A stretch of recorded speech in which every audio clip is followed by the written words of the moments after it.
There is, however, one sect of Mahayana Buddhism which, to some degree, returned to the traditions and practices of Theravada Buddhism, and it's known as Zen, or in China as Chan Buddhism.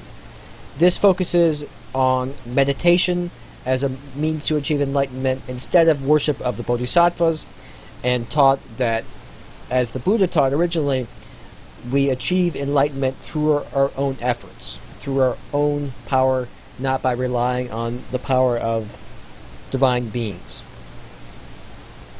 In China, the prospects for Zen, they're called Chan Buddhism, dimmed over time and declined after the 17th century. In Japan, however, it remains very popular to this day, and there are a variety of different sects of Zen Buddhism in Japan. The goal for Zen practitioners is to overcome self-centeredness, overcome ignorance, and reveal the truth about who we actually are. Zen is less concerned with the next life, and it is much more focused on achieving enlightenment, what they call satori, in this life.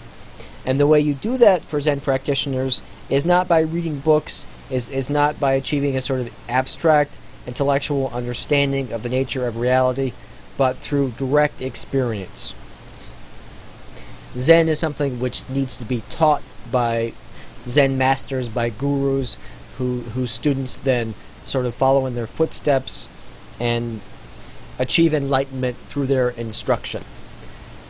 Zen also teaches that rationality, that logical thinking, can be an impediment to achieving enlightenment.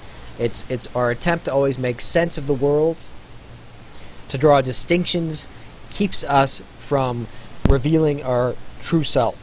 And one way that they go about doing this is through what's called koans, which are sort of perplexing puzzles intended to effectively kind of short-circuit the rational mind and stop us from thinking rationally, so we can transcend our ordinary ways of thinking. The most famous of these is, what's the sound of one hand clapping?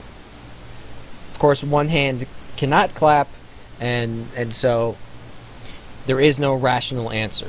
These are a few more koans which make even less sense, but that's the point.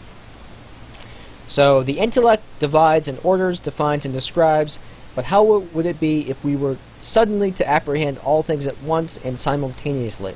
This is illumination, when thought ceases and something else takes its place. This is the experience which is called satori. Elimination of thought is the way to immediacy of experience.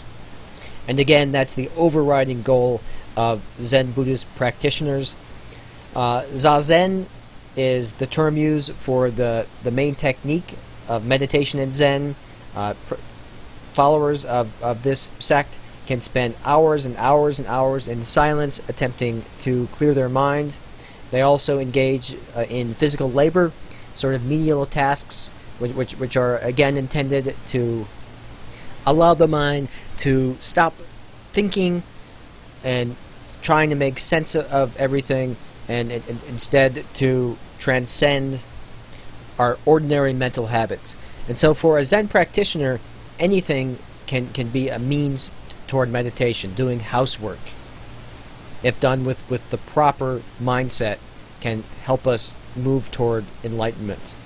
There are two basic schools of Zen, one of which believes that enlightenment can happen very suddenly, in a flash. So after years of effort, suddenly it can just click, and we achieve satori. And the other main school, enlightenment is seen as being a much more gradual process. It's like ascending a stairway, and eventually, after years and years of hard work, we can finally achieve our goal, reach the top of the